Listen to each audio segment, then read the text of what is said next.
네, 안녕하세요. 안녕하세요. 하영이 아빠입니다. 네, 벌써 참 시간 진짜 잘 가는 것 같아요. 제가 12월 7일 날 제가 정리를 해가지고 벌써 3일이나 됐네요. 뭐 하고 있었지? 나 정리해야 되는데 뉴스를 한번 좀 정리를 해볼 건데요. 제일 마지막에 올렸던 소식이 내년에 S&P 다우존스 인다이시스에서 암호화폐 지수를 도입한다는 소식을 주요 메인으로 해서 전달을 드렸습니다. 뭐 저번에 마지막으로 정리했던 내용으로는 코인베이스에서 플레어 네트워크 스파크 토큰 에어드랍을 하겠다. 원래는 안 한다고 했었는데 하겠다는 그런 소식이 올라왔었고, 리플 CTO가 리플 많이 팔아 제끼고 있다. 그 내용까지 해가지고 제일 마지막으로 올라왔던 게 그레이스켈에서 라이트코인 신탁이 장외시장에 상장했다는 소식이 들리면서 약간 반등하는 모습을 좀 보이기도 했습니다. 네, 12월 8일부터 해가지고 사실 이틀 정도에 제가 저녁 때 편집을 한 거라서 이틀 정도의 뉴스를 한번 알아보도록 하겠습니다.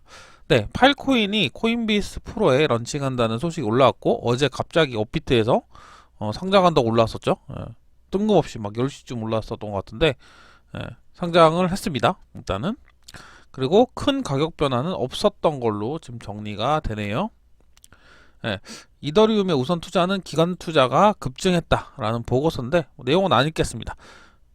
이더리움과 비트코인이 거의 1, 2위를 차지하는 높은 시총의 코인이기 때문에 예, 물론 이더리움에도 많이 투자하는 기업들이 있다는 것을 알고 있고 비트코인 신탁이랑 이더리움 신탁 둘 다 SC에 등록된 거죠. 이거는 발행사 상장했다는 건데 뭐 이노베이션 존에 올라갔다는 거 이거는 제가 기억은 다 못하는데 있을 때마다 한 번씩 가지고 와요. 바이낸스 스마트 체인 위에 올라가 있는 다양한 코인들을 정리해 놓은 것입니다.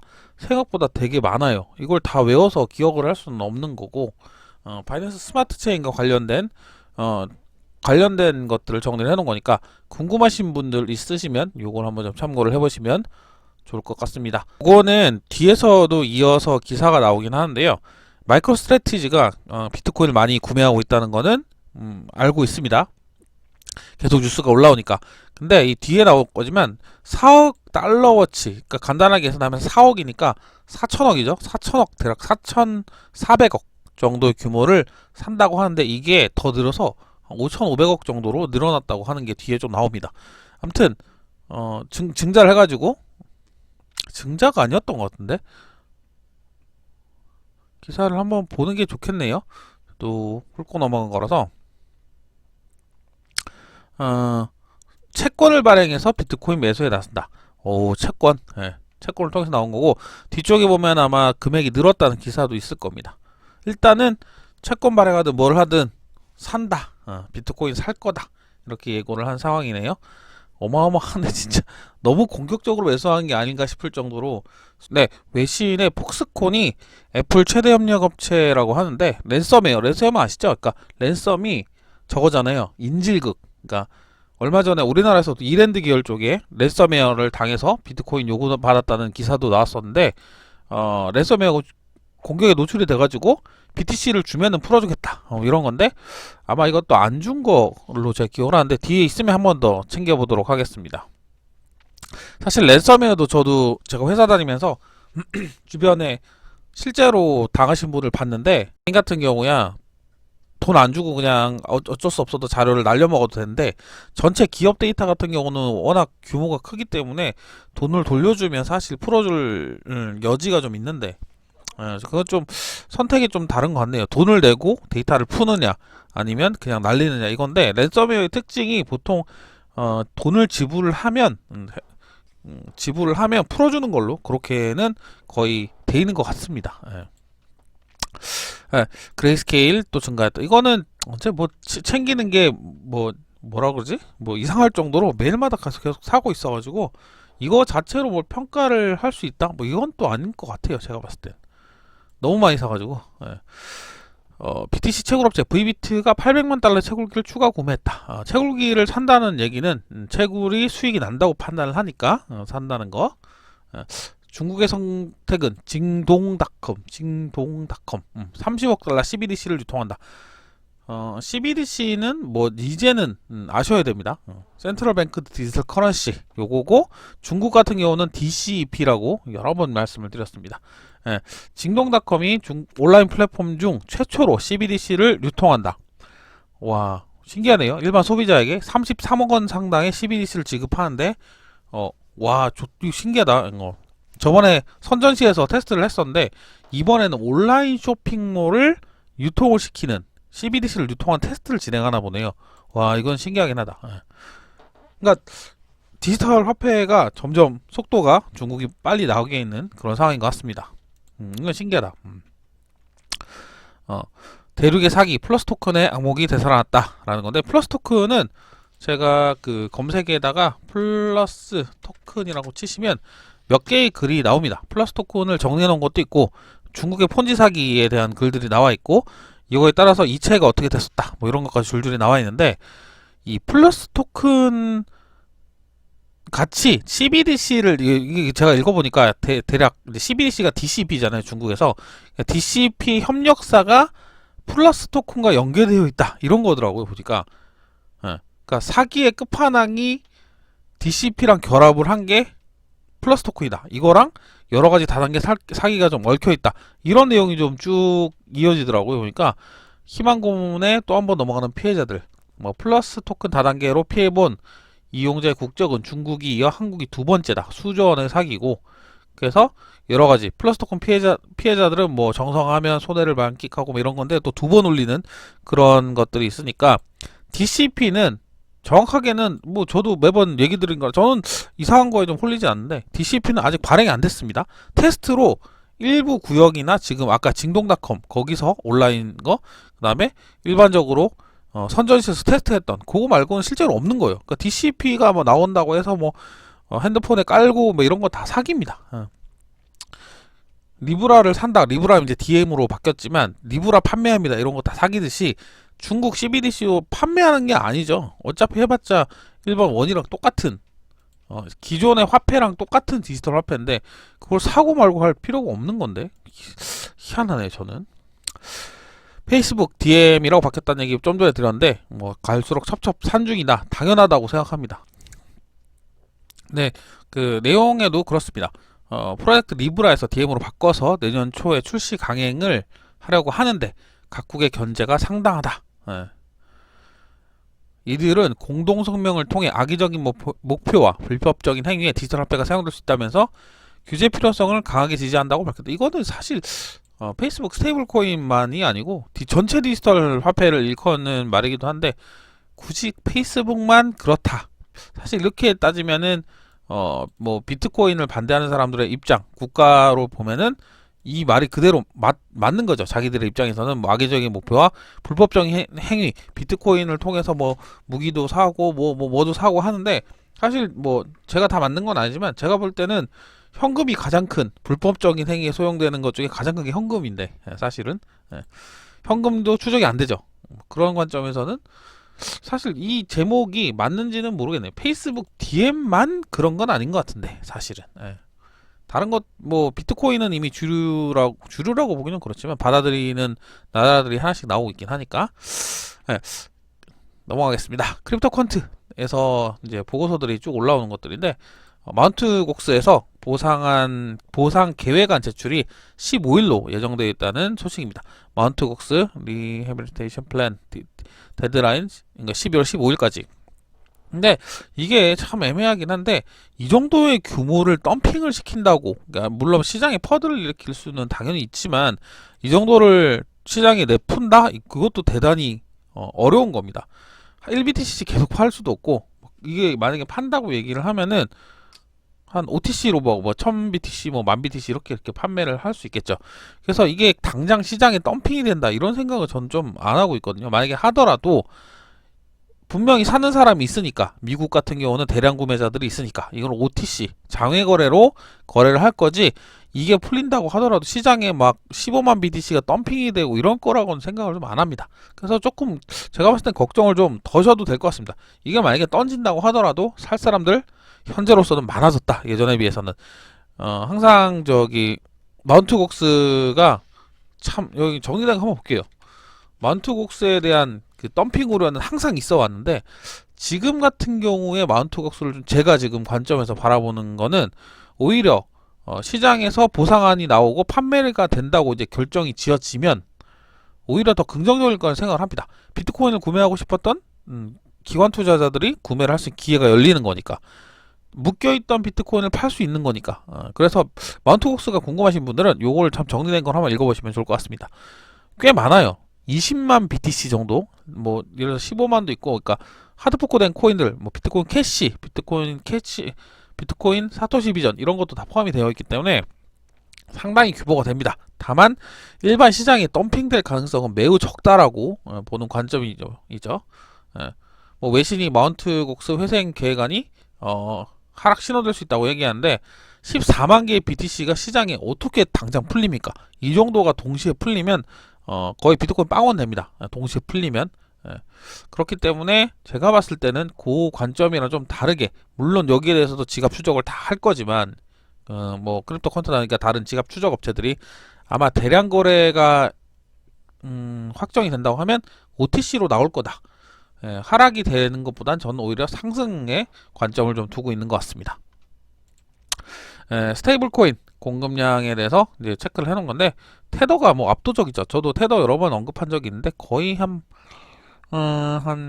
70, 80%에 육박하고, 많이 컸던 게 이제 서클이 생각보다 제가 봤을 때는 많이 그 덩치를 키운 것 같아요. 색깔도 보면은 조금 이렇게 있지만 다이가 제가 봤을 때 생각보다 많이 떨어졌고, 올 초반 비해서 많이 떨어졌고, 서클이 그 역할을 좀 많이 하고 있고, 최근 기사에서도 카드사에서 아니면 신용카드를 서클을 통해서 결제를 한다는 기사들도 많이 올라온 상태라서 생각보다 서클이 좀 많이 그 영향력을 넓혀가고 있는 것 같습니다. 네. 비트코인 탭루트에 관한 글은 제가 설명은 안 드릴 건데, 탭루트 여기 치시면 제가 그 영상에서 언급은 드린 적이 있어요. 탭루트가 뭐냐면은 간단하게 얘기를 했을 때 탭루트가 비트코인 속도를 올리는 기술이다. 슈노루 서명과 함께 비트코인 확장성, 속도를 올리는 기술 중에 하나다 라고 생각하시면 되고, 여기 설명처럼 확장성과 프라이버시 개선 효과가 있다, 이렇게 그냥 이해하시면 돼요. 이거 기술적으로 어떻게 들어간다 이렇게 하면 너무 어려우니까 그렇게까지만 이해하셔도 이 기술이 뭐다 이 정도는 알 수 있죠. 그러니까 비트코인 탭루트라는 그 비트코인 확장성이나 프라이버시를 논하는 기술이 2021년에 구현 가능하다, 이렇게 이해하시면 쉽죠. 마이더렛이 이더리움 2.0 스테이킹도 지원한다고 합니다. 뮤에서도 이제 이더리움 2.0 스테이킹을 지원한다고 하니까 뭐 거래소도 지원을 하고 스테이킹 업체소도 지원을 하고 여러가지 업체도 지원을 여러가지 하니까 얘는 뭐 특이한 소식은 아니네요. 어제 소식 보면은, 이거는 저도 계속 챙겼었는데, 크립토 피어 앤 그리드 인덱스, 이게 뭐냐면 공포 탐욕 지수입니다. 오늘 좀 설명을 할 게 여러 가지 있는데, 공포 탐욕 지수, 이게 뭐냐면 그 시장에 여러 가지 뭐 검색 순위라던가 잠시만요, 여기 있다. 요거를 한번 체크를 하도록 하겠습니다. 이게 뭐냐면 이 사이트에 들어가면 바로 확인을 할 수 있어요. 그러니까 24시간에 한 번씩 나오긴 하는데, 이게 뭐냐면 시장이 현재 어떤 상태인가, 이 지수를 6가지 그 데이터를 통해서 찾아내는데, 뭐 이동평균, 그리고 볼륨, 그리고 소셜미디어, 우리 검색어, 그리고 조사, 설문조사, 도미넌스, 트렌드, 구글 트렌드에서 이게 판단을 해가지고 여러가지 지표를 통해 판단을 하는데, 이게 지금 익스트림 그리드, 극단적 탐욕입니다. 엄청나게 비트코인을 많이 사고 싶다는 그게 계속 지속이 된 거예요. 지금 일주일째 익스트림 그리드 95, 93, 그리고 최근 30일 동안 계속 샀다는 거죠. 90이 넘는다는 수치는 정말 높은 겁니다. 이거는 사이트 가시면 아시겠지만, 얘네도 오랜만에 체크했던 게 그 탐욕 단계가 계속 지속이 되니까 이렇게 된 거예요. 사실 하락장일 때는 딱 보면 빠집니다. 피어라고 해서 쭉 빠집니다. 그래서 지금 사실 어떤 상태인지는 아무도 알 수 없지만, 사실 그렇잖아요. 언제 올라갈지 언제 빠질지는 아무도 모릅니다. 근데 그리드, 익스트림 그리드, 극단적 탐욕 상태가 지속되고 있다는 거, 이거 자체는 우리가 생각을 해볼 수 있겠네요. 시티뱅크가 아까 마이크로스트래티지가 이제 뭐 약 4,400억, 4억 달러를 투자로 한다고 했는데, 시티뱅크가 투자 그 평가사인가 봐요. 그래서 여기서 너무 비트코인에 치중하니까 그 투자 등급이 좀 하향 조정됐다. 그렇게 표현한 뉴스인 것 같습니다. 사실 비트코인 수익 난다고 비트코인에 올빵을 하게 되면 그것도 문제가 있다고 보거든요. 뭐 저도 사실 투자를 잘 하는 편은 아니지만 해칭이 참 중요하다고 생각합니다. 스탠다드 차트에서 기관 전용 암호화폐 거래를 추진한다. 사실 이런 뉴스를 보면 뭐 깊이 볼 거보다는 기관들이 들어오고 있다. 이런 관점에서는 정말 좋다고 생각을 합니다. 기관들이 들어온 신호들이 정말 17년, 18년, 19년과는 또 다르게 지금 2020년이 거의 끝나가지만 정말 3개년 동안 정말 좀 많이 바뀐 것 같아요. 이제 정말 기관들이 들어오구나. 옛날에 제가 부르짖었을 때는 벡트만 갖고 막 벡트가 들어오면 어떻게 될 거라고 얘기했는데 벡트 소식은 오히려 좀 많이 줄어들고 최근에는 정말 그레이스케일과 마이크로 스트래티지 이런 곳에서 비트코인을 산다는 얘기와 그 외에 다른 기관들이 이제 정말 비트코인 사려고 진입을 하고 있다. 이런 기사들이 정말 많기 때문에 기관들 투자 저 정말 좋다고 봅니다. 이거는 그냥 한번 읽고 넘어갈 건데 리플 CTO 제드 맥칼럽이 계속 팔아치우고 있다는 소식이 뉴스로 계속 올라오고 있습니다. 이건 부인할 수가 없어요. 자기한테 배정된 게 약 90억 개라고 제가 체크를 했는데 90억 개 중에서 일정량 부분 계속 팔아제끼고 있고 하루에도 막 많이 팔 때는 뭐 몇 천억 단위로 팔았다. 그런 기사가 올라오고 있으니까 이거는 주소가 뻔히 밝혀진 거라 블록체인 이거 뭐 누가 속여서 팔 수 있는 것도 아니어서 확실히 알 수 있습니다. 팔아제끼고 있는 건 맞아요. 사는 사람이 있다는 거고 일단은 요거 뭐 상장한 이벤트 그리고 뭐 UDC에서 업비트 디벨로퍼 컨퍼런스에서 발표하는 내용 암호화폐 거래소 폐업 먹튀 조심해요. 당연히 먹튀 조심해야 되는 거 아니에요? 뭐 당연한 얘기를 하고 그래. 업비트야 당연히 먹튀는 안 하겠지만 중소거래소들은 늘 항상 우리 국내뿐 아니고 해외도 먹튀가 암호화폐 투자의 리스크로 작용할 수 있다는 점도 알아야 할 것 같습니다. 파커 기자님이 쓰신 비트코인 시나리오인데 이것도 뭐 그냥 시나리오일 뿐 이게 뭐 100% 맞다라고 볼 수 없으니까 참고용으로 보시면 될 것 같습니다. 아까 비슷한 내용이죠. 먼슬리 크립토 리포트라고 해서 전체 시장이 11월 대비해서 얼마나 컸는지에 대해서 정리를 해놓은 글입니다. 비트코인 최고 고점은 19,725불을 찍었었고 에버리지 리턴 평균적인 수익률이 71%. 대단하네요. 이렇게만 봐도 디파이 쪽이 조금 줄었다. 조금 줄어들었다 이거고 디파이 쪽도 사실 저희가 관심이 조금 많이 줄긴 했습니다. 지난 6월달, 7월달, 8월달 오면서 좀 핫했던 디파이들이 많은데 지금도 디파이 당연히 있습니다. 한 축을 담당하고 있는데 그 당시에 관심보다는 생각보다 좀 많이 떨어졌다. 어디방에서 디파이를 다 얘기하던 것이 그게 범위가 많이 줄었다. 이런 생각도 좀 해봅니다. 커뮤니티에서. 크립토퀀트 보고서에서는 비트코인 약세가 좀 계속될 거다. 고래들 움직임이 멈춘 것 같다라는 보고서를 좀 내놨습니다. 사실 저번에도 한번 나오긴 했었는데 이게 100% 맞는 건 아닙니다. 당연히 어디 가나 100% 맞을 리는 없죠. 9번 맞다가 한 번 틀리면 거기서 꼬꾸라지는 게 사실 분석이니까 확률을 높일 뿐이지 딱 맞아 들어가는 건 아닙니다. 에터니티 코인에서 51% 공격을 받았다고 했는데 51% 공격도 시간이 너무 길어지긴 한데 정리를 한번 할게요. 51% 공격이 있습니다. 저희 엔간한 거 다 있어요. 사실 영상을 보시는 분들이 제가 중간중간 얘기하는 단어 같은 게 궁금하시면 한번 꼭 찾아보셨으면 좋겠습니다. 블로그에 나가서 그냥 치면 돼요. 첫 줄 51% 공격은 블록체인 네트워크가 51%가 네트워크 51%가 해킹으로 탈취가 됐다는 점이다. 51%를 차지를 하면 네트워크 조작이 가능합니다. 그래서 일단은 간단하게 그렇게 보면은 피해 규모가 약 3,900만 에터니티 코인이 털렸다는 얘기입니다. 어떻게 해결할지는 모르겠네요. 해킹이 일어나면 여러 가지 해결 방법이 있긴 한데 중앙화로 해결하는 건 전 가장 안 좋다고 봅니다. 아무리 그래도 탈중앙화로 탄생된 목표를 가지고 탄생된 코인들이 중앙화 기관의 도움을 받아가지고 뭐 어떻게 한다? 중앙화의 특징을 살려서 뭐 강제로 소화하고 한다? 그런 건 썩 좋아 보이지 않습니다. 빗썸과 옵저버 이거는 그 저거였는데 빗썸에 옵저버 코인이 상장될 때 약간 뭐라 그러지? 오해가 아니고 약간 도둑상장? 뭐 이런 느낌이 좀 있었어요. 도둑상장이라고 제가 또 참 별거 정리를 다 했습니다. 저는 기억에 머릿속에 제가 정리한 게 있으니까.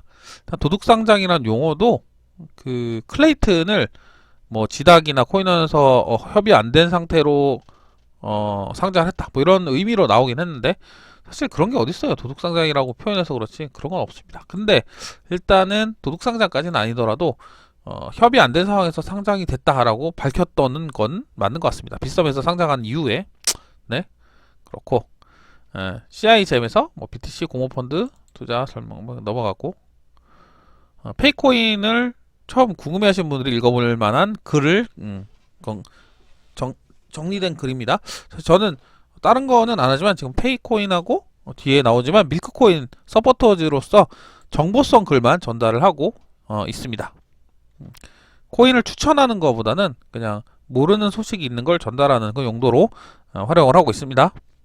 코인빗에서 경찰이 수사 상황을 흘려서 막대한 손실을 끼쳤다는 그런 이야기인데, 이게 과연 먹힐까요? 이게 코인빗이 일까 경찰이 일까?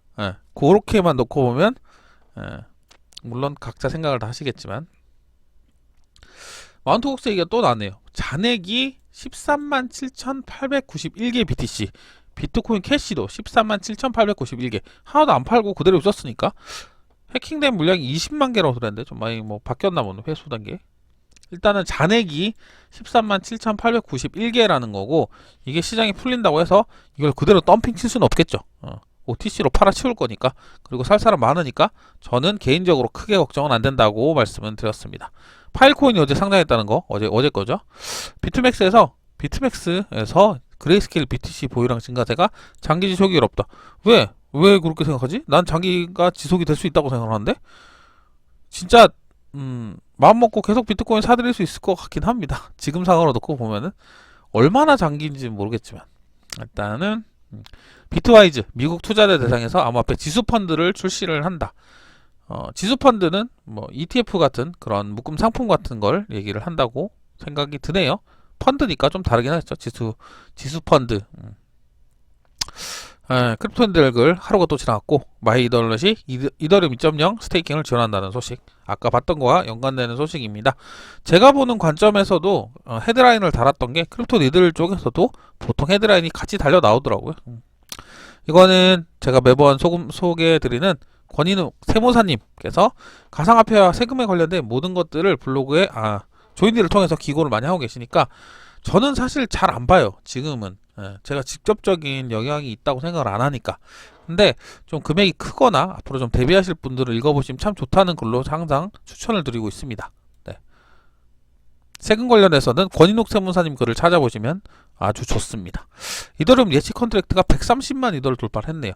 지금 12월 1일 기준으로, 지금 12월 10일이니까 1일 기준으로 그때 60만 개 정도로 스타팅을 한 걸로 기억을 하는데 벌써 2배가 찼습니다. 그러면 이자율도 많이 떨어졌겠죠. 생각보다 최초의 21% 정도에서 점점 빠질 수 있겠죠. 아마도 대략적으로 4만 개의 노드가 들어갔다고 하네요.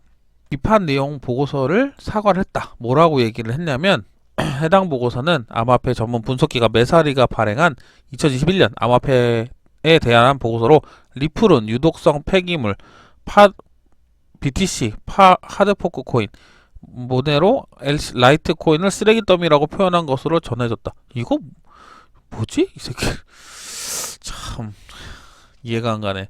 뭐 코인 좋고 나쁘고는 개인이 판단하는 거지만, 무슨 보고서, 메사리 보고서에서 뭐 리플이 유독성 폐기물이다, 이거는 이진공경 수준이라고 생각을 하는데, 아무리 좋고 싫고를 떠나서 이렇게까지 표현하는 건 아니지 않나 라는 좀 생각을 합니다.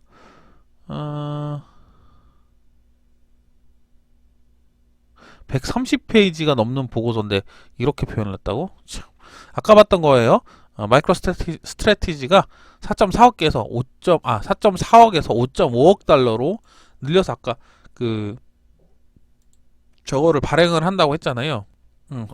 채권 발행해서 넣었는데 아까 4억 달러에서 5.5억 달러니까 대략 5.5 곱하기 1. 한 5,800억, 6천억 가까이 되는 그런 규모겠네요. 아까 얘기했던 4억 달러에서 공개를 했던 거고, 지금 이제 5.5억 달러 규모.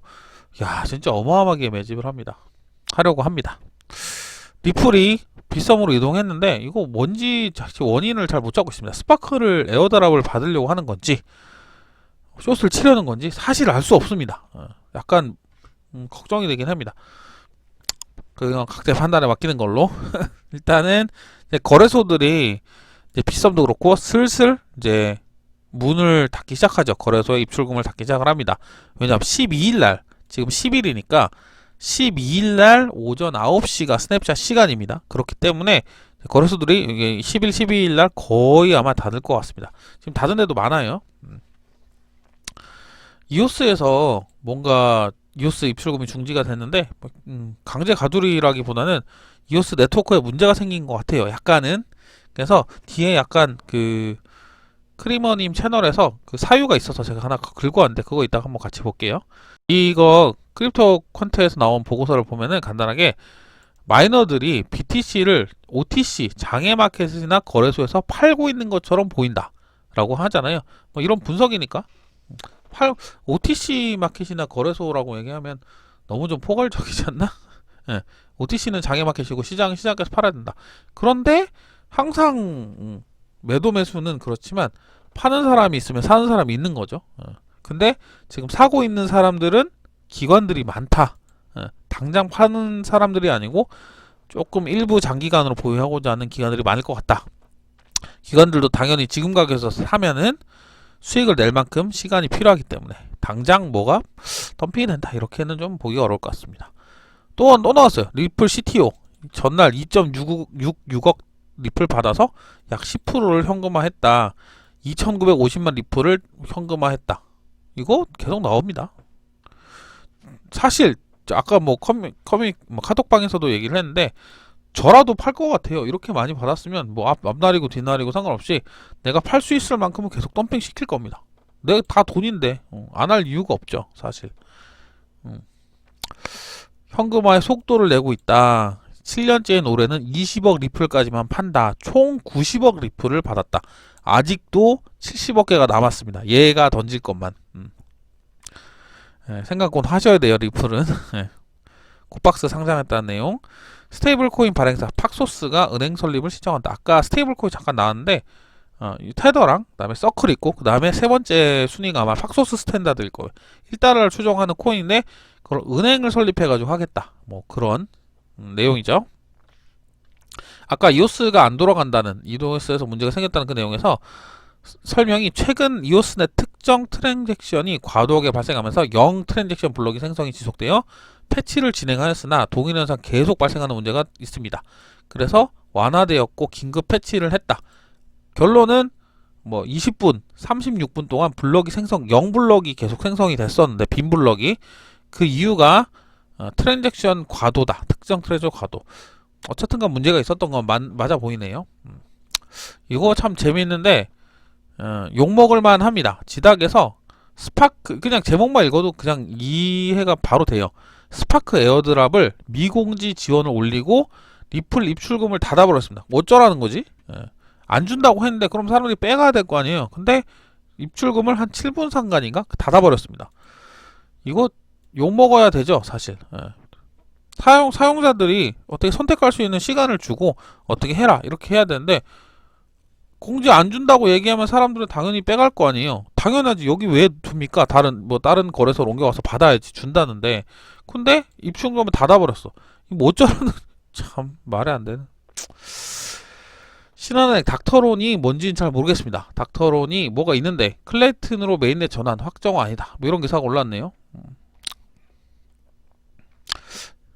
이거 제 기억난다. 싱가포르에서 최대은행이 은행에서 은행 시간이랑 똑같이 암호화폐 거래소를 운영한다는 게 올랐어요. DBS 은행이라고 제가 기억이 나네요. DBS.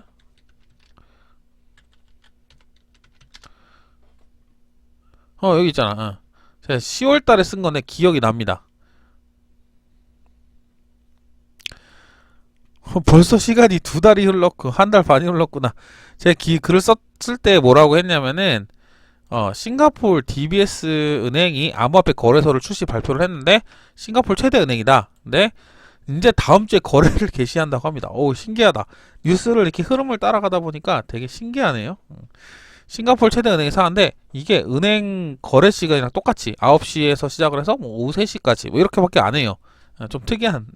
그러니까 소식이 좀 재밌는 게 하나 올라왔네요. 인도 암호화폐 거래소 가입자 수가 사상 최대다. 인도도 이제 들어오나 보죠. 인도는 한 1, 2년 전 기억에 암호화폐를 금지한다는 게 많았는데 최근에는 인도 쪽의 거래소도 그렇고 사용자들도 많이 늘어나는 추세인 것 같습니다. 네, 그렇게 해서 밀크 소식도 제가 마무리로 정리를 해서 블로그에 올려놨습니다. 이렇게 해서 정리를 했고 나머지 거 혹시 뭐 있나 한번 볼게요. 이거 그냥 읽어볼게요. 영택님 건데 영택님이랑 이제 친해가지고 이제 남은 일정 중 가장 큰 이벤트는 리플 스파크 에어드랍입니다. 아까 얘기한 대로 오타다. 11월 10일 오전 9시 첫 블록 생성 지점에서 스냅샷이 찍힙니다. 네, 요 얘기를 하면서 아까 지닥에서 스파크 에어드랍을 안 해준다고 했는데 입출금은 바로 닫았다는 그 얘기까지 정리를 했고